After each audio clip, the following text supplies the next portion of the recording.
Hey, good evening, everyone. It's CJ. I want to welcome you to the second edition of the Open Mic Cast.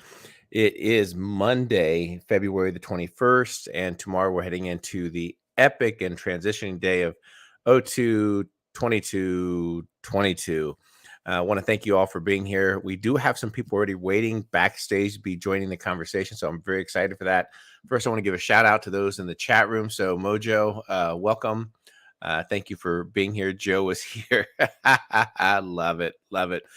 Crypto King, who's always doing his thing with Hex and the hexagons. If you have not done so yet, jump over, check out all the wonderful things that Hex is doing.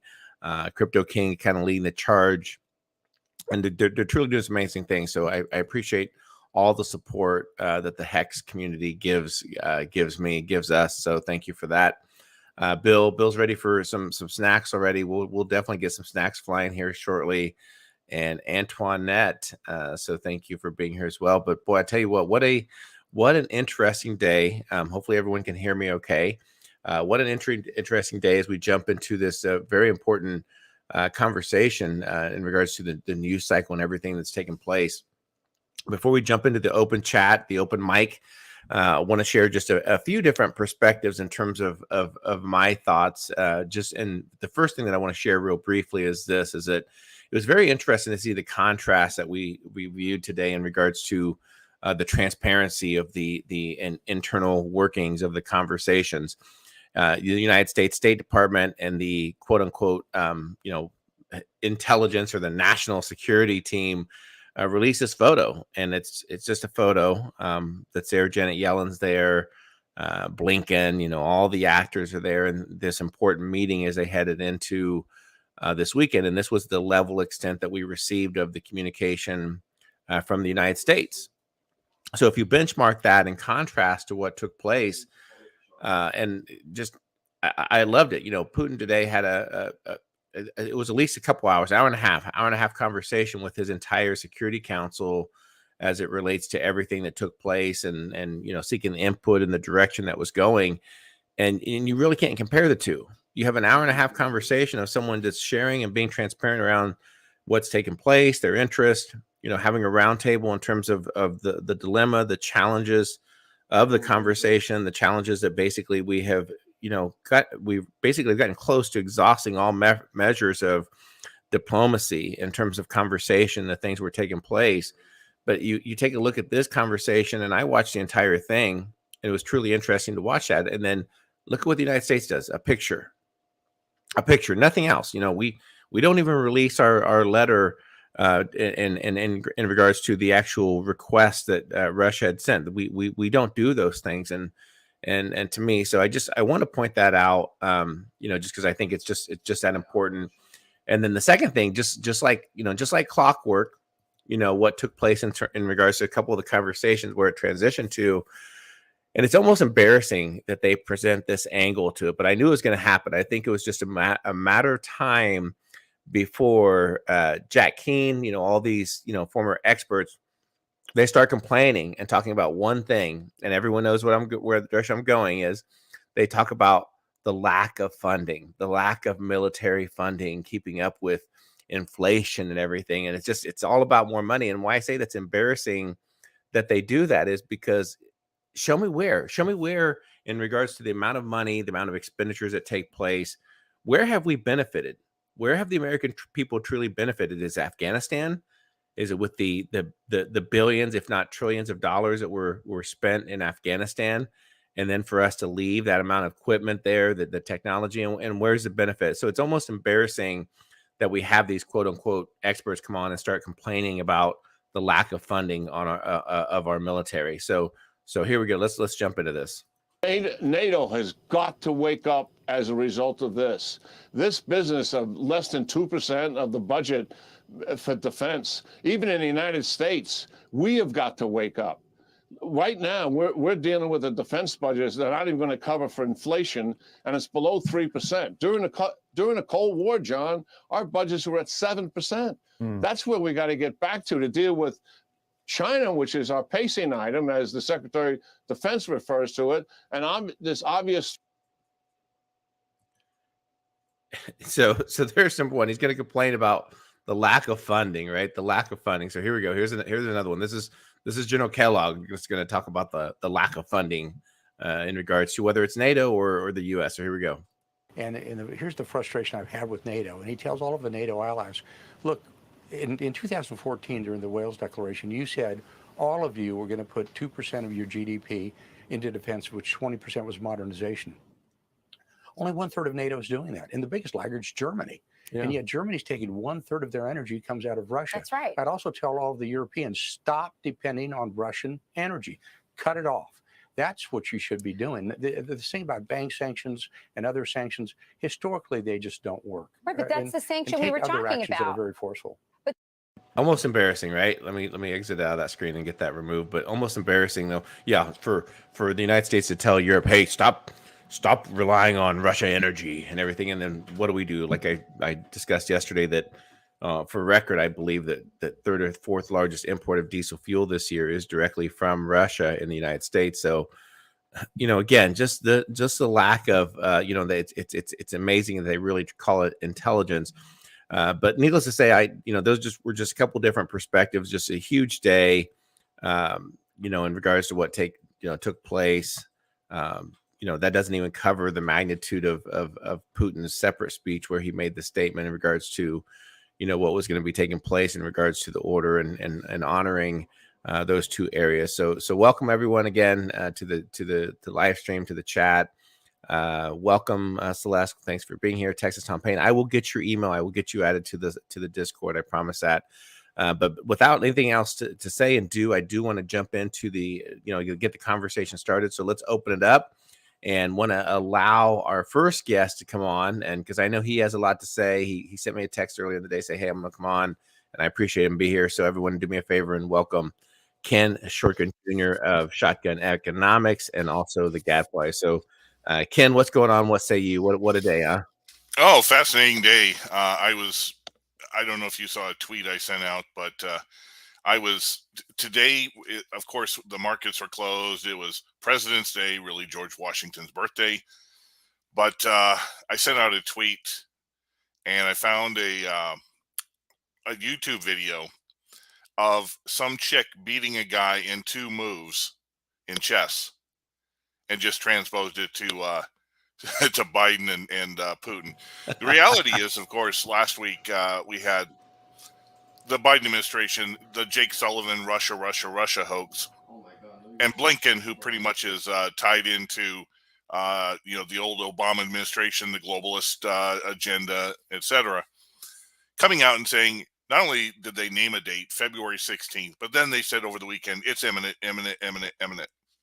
And then, of course, Putin lambastes them all by not invading, but simply taking a chapter, and this is something that hasn't been brought up at all, taking a chapter out of NATO's handbook. And what do I mean by NATO's handbook? Well, I was in the Air Force back between 88 and 96. So, yep, there's the one.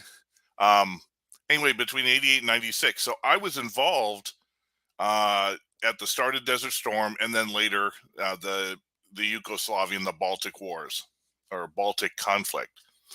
So NATO, ironically, by the way, NATO, this is the only time NATO has ever intervened in a conflict.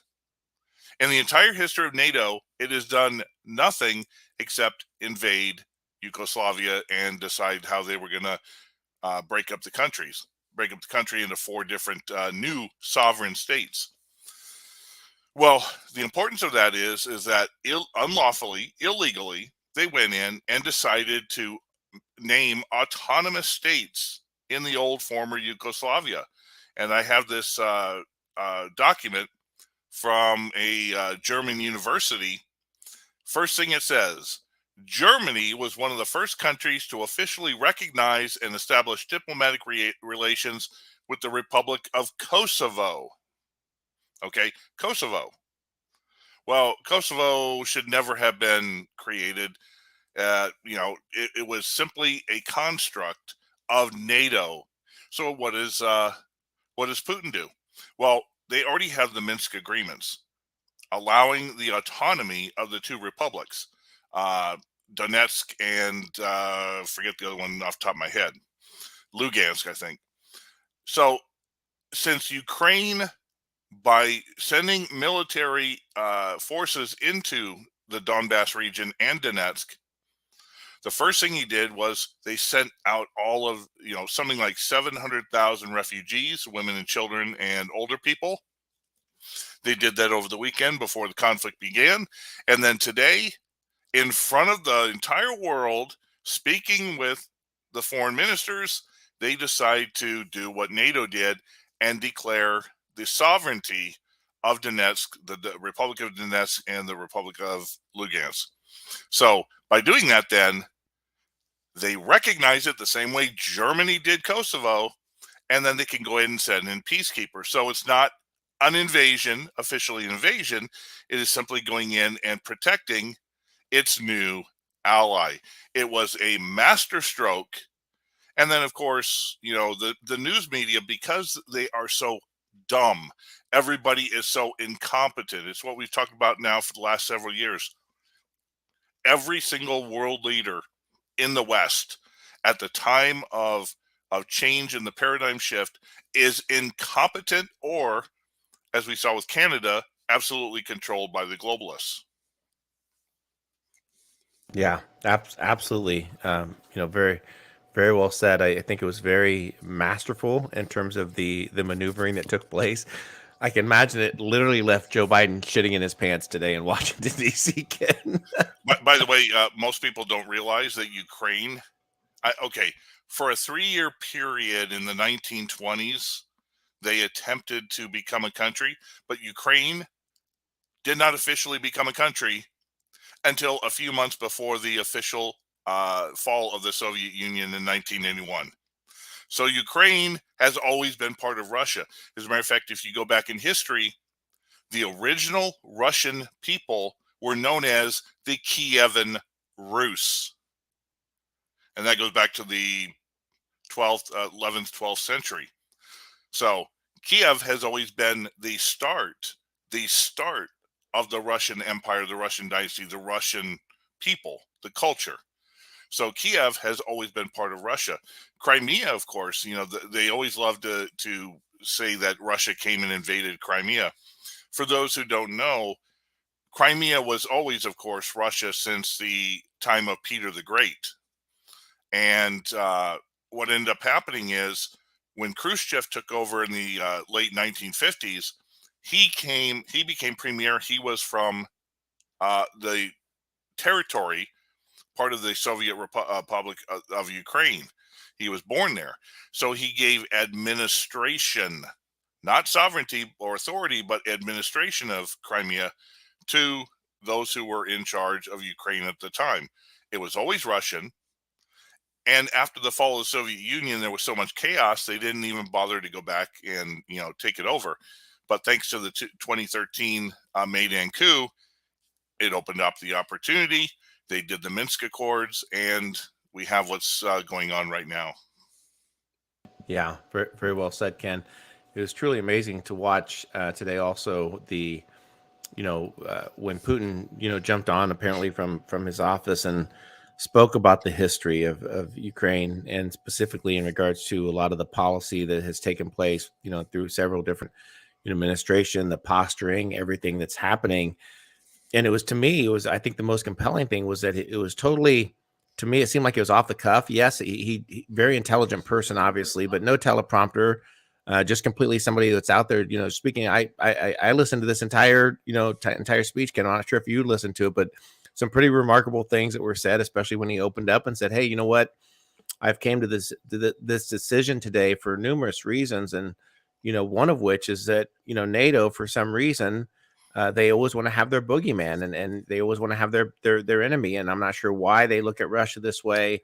And he specifically talked about a discussion that he had with outgoing former President Bill Clinton, when he asked Clinton specifically, he said, "Well, what do you think about the chances, or what would it be like for Russia to join NATO?" And it was almost like just a pause. It was like not even a conversation starter in regards to that. Ken, but two, to me, and looking at this as a leader, a very strong leader, who obviously understood the dilemma, the multitude, because this was not an easy decision to reach, but at the same time, there's so much pressure that's taken place. And then he's able to, hopefully, by his maneuvering what took place, could potentially de-escalate things, depending upon what Ukraine and the NATO is willing to do, Ken. Yeah, I mean, honestly, you're hearing the Karl Roves and all the other ass clowns, who are the warmongers, etc., coming out and saying, even Geraldo Rivera, you should have heard him tonight on the 5. I could only listen to a few words before I just about threw up. He goes, he equated Putin to Nazism when, all you got to do is look north, not east, to find the true Nazi. But it was a matter of, he says, this is just a start. He's going to work his way all the way through Kiev, take over, then he's going to move south. And he's like, these journalists, these pundits, have no idea about anything, and yet they are paid hundreds of thousands, if not millions of dollars, to stoke the propaganda, to get to get this going. Another person who I was absolutely dumbfounded, is so stupid, was Ted Cruz. Ted Cruz has been on the weekend talk shows the last few weeks, and everything he says about Putin and Ukraine, or Putin, Russia, and Ukraine, tells me that he knows absolutely nothing. He's bought into the Kool-Aid that the intelligence services want him to believe, and he's running around trying to sound like an expert, but he's a freaking moron and idiot. And sadly, you know what? Here in America, these are our politicians. America's dead. America is done, toast. And we're not just talking the financial. If they are this idiotic and stupid, then it's over. Yep, absolutely. Ken, in your opinion, what transpires next in regards to Ukraine? What's NATO's move? What's the United States move? NATO has no move. NATO will do nothing. They can't, right? They will do nothing. Okay, this isn't Afghanistan, where a bunch of tribal leaders running around in the hills with their Islamic garb, with a few man pads, to do whatever. This is not Iraq. This is Russia. This is a former Soviet state with pro-Russian people. And the fact is, guess who has already said that they are behind Russia no matter what they do? Oh, I believe that's China. So here's the thing. This is a test case. If you want to know what my thoughts on the future, this is a test case. China is watching to see what NATO will do. China is watching to see what the Biden administration to do. And the first outcry, just like in Hong Kong, when the CIA and the State Department tried to do that revolt and revolution, the first time that something comes up in Taiwan, boom, they're going to co-opt it in a New York minute. That will probably happen in 2022, and the Biden administration will do absolutely nothing. Yeah, I agree. I'm sure that, they're calling for get the sanctions passed, right? Like, the sanctions are going to matter to Russia, who's already been under sanctions for the last, 10, 15, 20 years already. So, but hey, Ken, do me a favor. Please stay on the chat, or stay in the stream if you could. I also want to bring in one of the other persons that's dialed in tonight. And Jared Green, you're up. Thank you for your patience. Welcome to the CJOMC. And what are your thoughts in regards to what's transpiring? And you might be muted. I don't have you muted, but you might be. Can you hear me now? Go for it.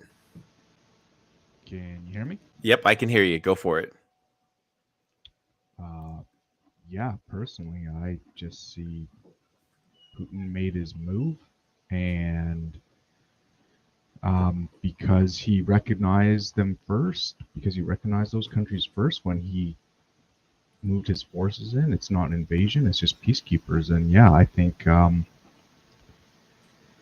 NATO is checkmated, and there's not much they can do about it besides sit and watch. So yeah, that's basically my thoughts on it. Yeah, and again, I think that's going to be the consensus that everyone's going to reach. Jared, do you think that NATO will be inclined? I'm sure that we'll hear the neocons, the neoliberals that will actually start advocating and saying, hey, that we need to do more. We need to send more weapons into Ukraine. Heaven forbid that they even consider sending U.S. troops. We need to put boots on the ground. But do you think that the U.S. would do anything like that? To support or to help or to escalate any of the events in Ukraine? Do you see the United States sending more weapons, potentially more troops in to Ukraine? Well, the way I see it, I think that the U.S. has been trying to goad Russia into a conflict similar to Afghanistan in the 80s, where they can use to try to bleed Russia dry, and in that way keep it from being a legit contender to the U.S. dollar. That's what I think they're trying to do. I think they're trying to goad Russia into a guerrilla warfare type conflict where they can try to bleed them dry to keep the Russians and the Chinese from forming an alliance that would rival their dollar. So that's what I think they've been trying to do, but Putin hasn't taken the bait. Nope, he hasn't. He's been very poised, very postured through all this. So, Jared, I want to thank you for jumping in the stream. Appreciate your contribution, your support. So thank you for that. Any other closing thoughts, Jared? I'm going to pivot over to Tora, that's been waiting for a minute, and bring Tora in. Oh, I'm good. Thanks, DJ. Yep, absolutely. Tora, hopefully your mic is enabled. There you go. It's enabled now. So welcome to the stream. Appreciate you joining the conversation. So what say you? Well, first of all, I just want to. Am I coming through okay? Yep, perfect. Perfect. Yeah, I just want to appreciate the format. Being, just listening to, it's usually just a consumer listen to podcasts, but actually being a part of it is kind of a unique opportunity that I think that that Rogue and yourself is going to, school teachers like myself that aren't part of the big podcaster network and so forth. This is a great opportunity. I was just going to glean from the just kind of listening in, but I guess I have a couple thoughts. Just trying to follow this is I'm kind of curious what Tim Kirby might have to say, from the Russian aspect, at least being there as a resident, what he hears from the Russian media, and just kind of hearing that point of view. Other than that, that's really just kind of where I'm at, just kind of, just taking advantage of kind of the outreach and some of the neat opportunities that I'm picking up off the Discord, and trying to be a little bit more active in that than just a listener. So yeah, that's kind of where I'm at. Well, excellent. And I appreciate the feedback. That's, I've been tinkering around now for well over a year, thinking about the evolution of podcast and media, and not only some of the long style formats, but also just the participation and the engagement from the audience, where, for the most part, you're absolutely right. It's more of a one-way conversation versus, opening it almost to a phone-in type style, podcasting, allowing listener contributions into discussions, because time after time again, and Discord is a perfect example where we learn significant amounts from each other. We can't pretend that we're insulated and we understand all of it, versus someone coming in and joining the conversation, having a unique perspective in regards to that. So I appreciate your feedback. Definitely, I'm confident that tomorrow, that I believe probably V will be with Matthew Arrett, maybe ping Tim and see what his thoughts are. An interesting thing that took place, I believe that that Russia had put out a memo just in advance, kind of warning that, hey, by the way, just, extra precaution, there potential for escalated, quote unquote, terrorist type events and activities taking place in Russia. And again, I think that was just very forward thinking, that hey, you don't know what these people could potentially do as this thing evolves, and it's still a very fluid situation, not quite, understanding what's going to take place. And I agree with everyone else's, basically the consensus is I don't think there's any maneuvering or anything that's really to take place with Ukraine in regards to what they can do with Russia, because it was a brilliant chess move. Because now, like what Ken alluded to, is that now it's not necessarily an aggression; it's more of a peacekeeping effort to safeguard and keep the Russian people there safe, instead of another huge humanitarian effort. The other thing I want to say is that I'm listening to the mainstream media, and they talk about, these thousands of lives of people, the Ukrainians are going to die in this war and everything that's going to take place. And it's very disheartening and to hear that, because you hear nothing in the news in regards to Yemen and the tragedy that's occurring in Yemen, where it's predominantly the Saudis and the U.S. backed effort there, that we give them the weapons, we provide the air cover. And I want to estimate, I believe that there's probably close to well over, a couple 100,000, probably higher than that, of the people that have died in Yemen, and it's affecting women, children. But the media absolutely silent about it. But yet they want to talk about the potential of the loss of life in Ukraine, but they will say absolutely nothing about the situation in Yemen that's been ongoing now for several years. So yeah, it's just again, looking at the United States, looking at coming to the realization that the emperor has no clothes, what transpires from there when we are seeing a massive pivot away from Western influence. And to me, it's for so many reasons. London Paul tweeted out earlier that all this is taking place on the anniversary, I think, coming up to his father's birthday. Tomorrow's 2/22/22. Again, symbolizing something, a major shift that's occurring, and I believe that we're starting to witness that. And I'm very interested. I'm going to jump to you, Ken, because I'm interested to hear your perspective on what specifically do you think Germany, the entire EU, will do in this effort. Are they going to tread through this carefully, knowing that they still need a partner with Russia? What are your thoughts on that, Ken, in regards to what Europe and the EU may do in regards to this? Well, it's a great question. About a week ago, I suddenly came to a realization and tweeted it out. I said the United States does not have allies. They simply have vassals. And really what this is happening in Europe is it's that nexus point, that paradigm shift where where current vassals are wanting to break away to become their own, masters of their own domains again. We saw this with Macron. Macron went twice to talk directly with Putin about what's going on. I believe Macron secretly, I have no evidence of this, but I suspect secretly Macron knows that Putin is in the right. And that's why there was only two countries really that came out and screamed today. Germany, because they sort of had to, and the United States. France was relatively silent. The second thing regarding Germany is the pipeline's already there. So just like in the Maidan coup and what took place over that, after a couple months, everything died down, and the United States went looking for another bogeyman and things that were going on.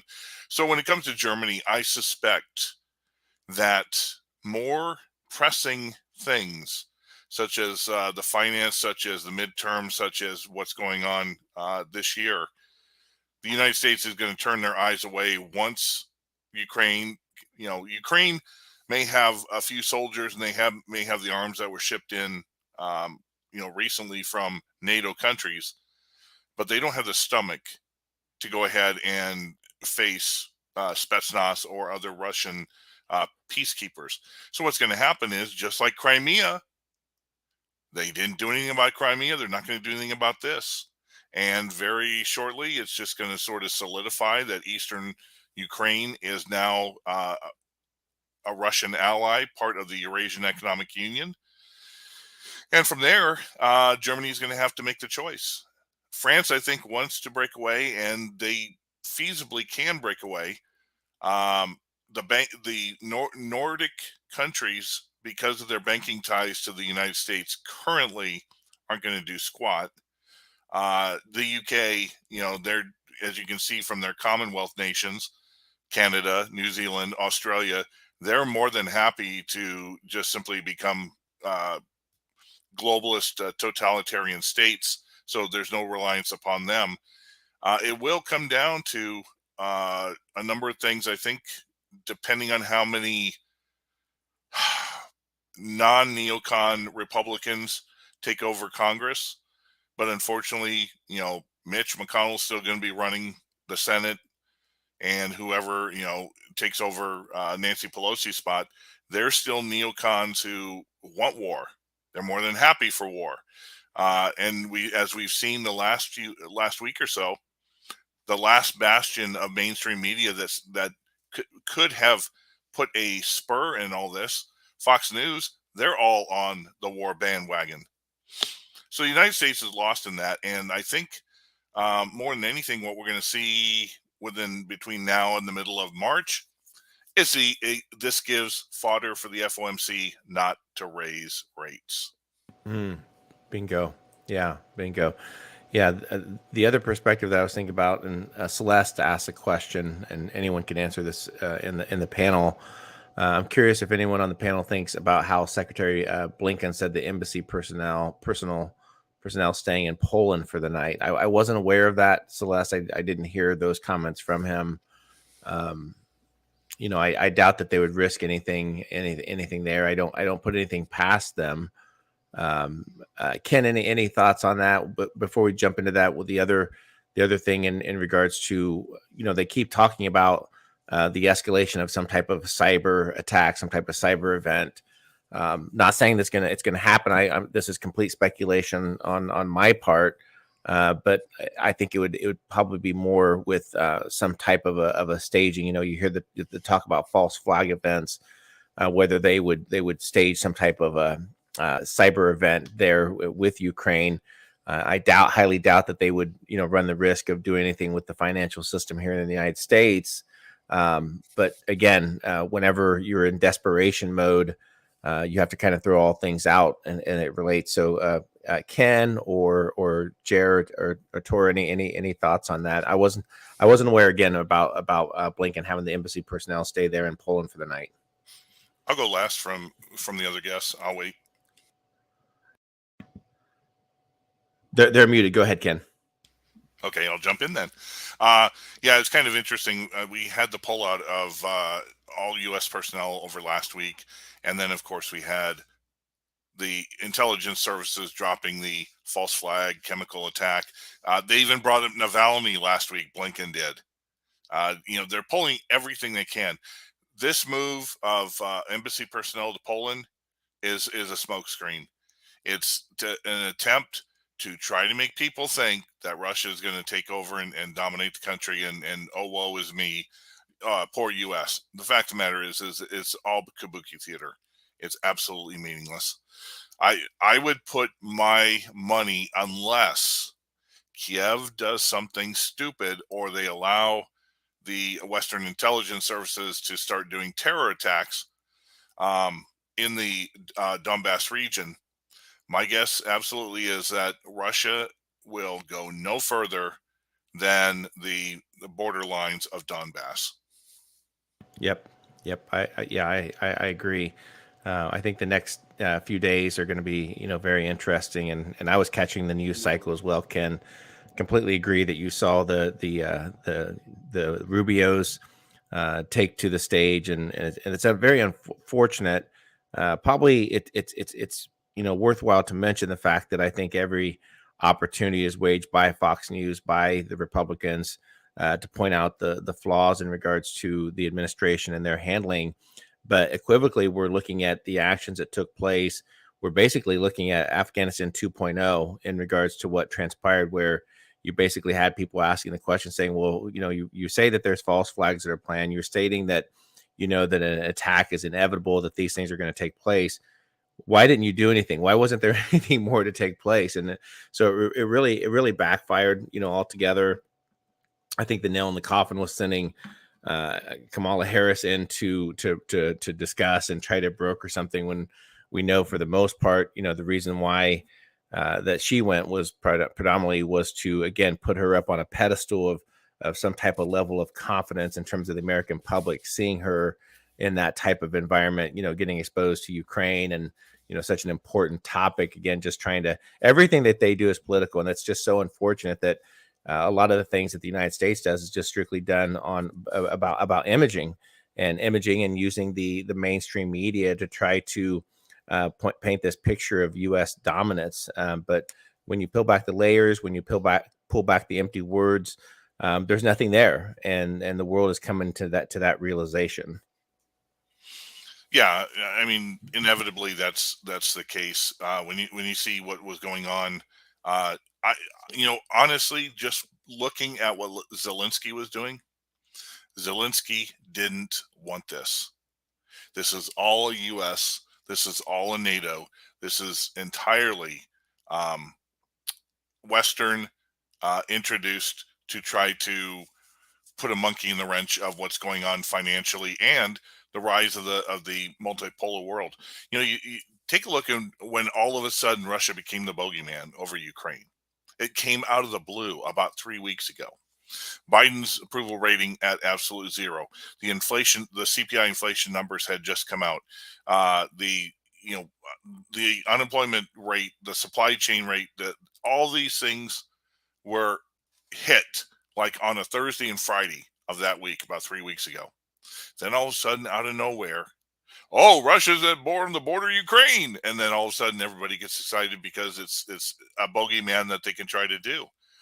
But the fact of the matter is you cannot have the debacle of Afghanistan and then 6 months later try to pull this crap of starting another conflict when people have the mindset of the end of Vietnam.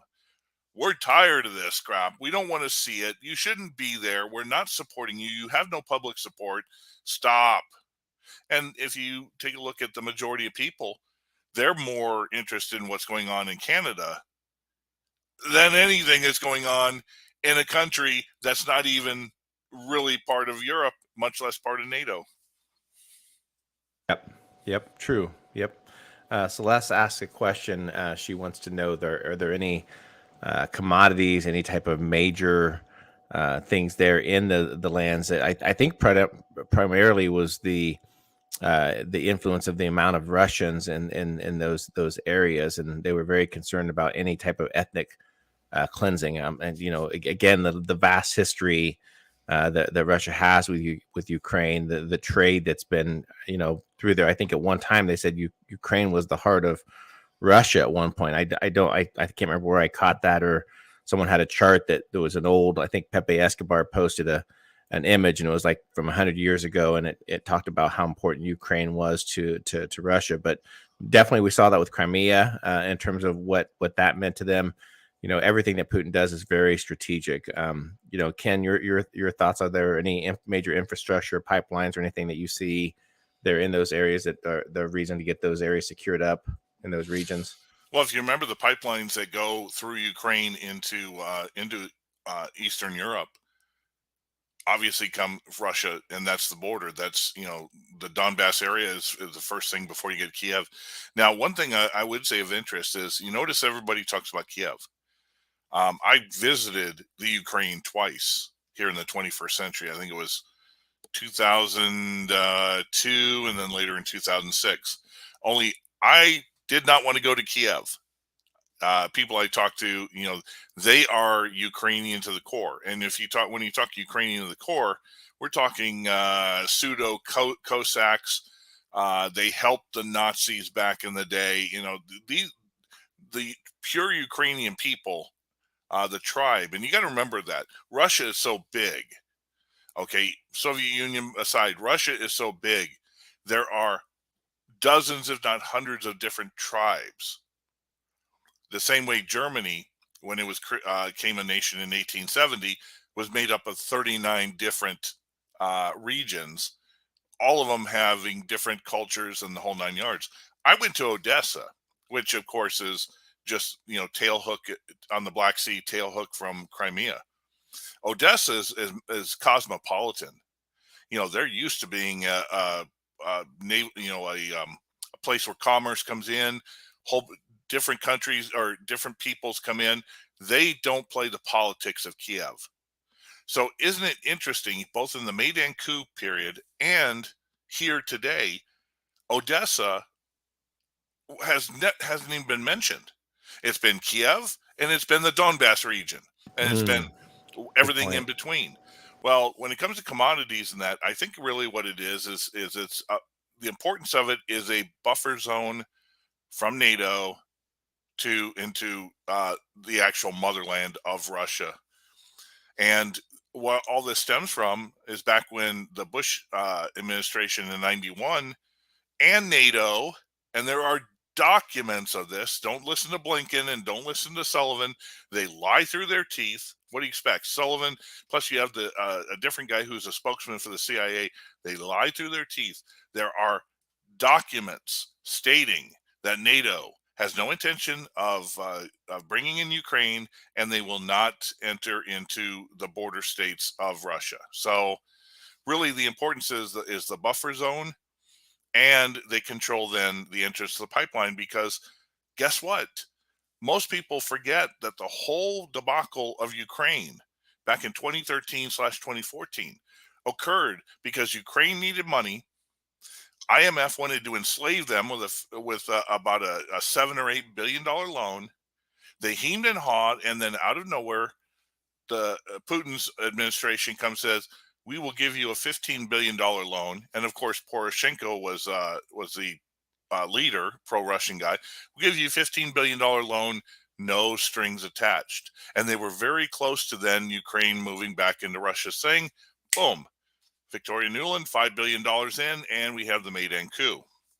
So really, this is not about anything that Ukraine, because right now, Ukraine has coal. It used to be a breadbasket of the world, but it has been in chaos so much since 1991 that they really don't produce jack squat today. Yep. Yeah. Yep. Good point. Yeah, I think it'll be interesting what transpires tomorrow. I'm sure that there will be sanctions as far as going and removing Russia from the SWIFT system.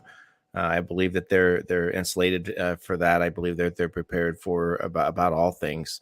Now, whether they go through and they sanction any company and businesses, taking a look at Nord Stream 2, which, you know, economically, I think still, again, just getting back to it and thinking economically, I'm not sure that Europe can afford that, in particular with Germany. So it's just, you know, it's no doubt that I think there will be something that will take place tomorrow in regards to, you know, the financials, you know, either, again, just sanctions and what takes place. You may see Europe kind of do the same thing, but very interesting turn of events today. I'm going to be closing this edition out of OMC. So I want to thank you, Ken.